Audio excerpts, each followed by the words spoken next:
আজ অনেক দিন পর একটা ভিডিও বানাতে ইচ্ছে হলো, আসলে সময়ই পাইতেছি না অনেক দিন ধরে। তো আজকে আমি মূলত যে বিষয় নিয়ে কথা বলবো তা হচ্ছে যে অস্ট্রেলিয়া তো সবাই আসতে চান বা বিদেশে সবাই যেতে চান, তো কি করে আসা যায় দেশ থেকে, তা বিষয়ে ভাবলাম কিছু কথা বলি।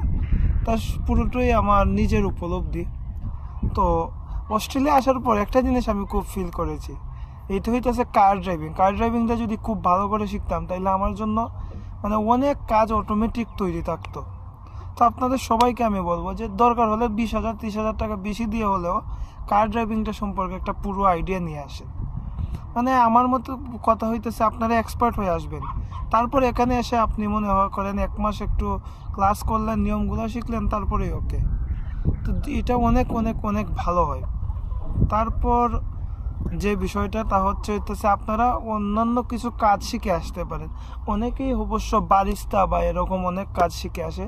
তো আমি বারিস্তা এসব বলবো না, আমি একটু অন্য ধরনের কথা বলি। যেমন ধরেন এই যে সেলুনের কাজ, এইটা আমি এখানে দেখছি ভাই, বিশ্বাস করেন 30-40 থেকে $50 তারা ইনকাম করতেছে জাস্ট 1 ঘন্টায়, এবং এটা তো কঠিন না।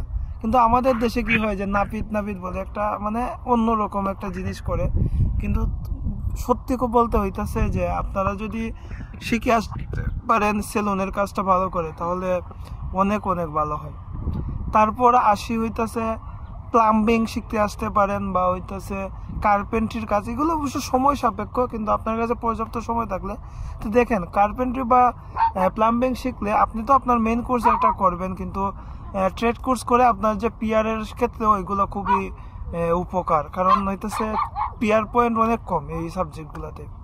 তো আজ এই পর্যন্তই, আশা করি সবাই ভালো আছেন। তো আজকে আসলে আমি সমুদ্রের পাড়ে বসে ভিডিওটা বানাচ্ছি, তো অনেকদিন পরে আসলাম, তো ভাবলাম আপনাদের সাথে কথা বলি।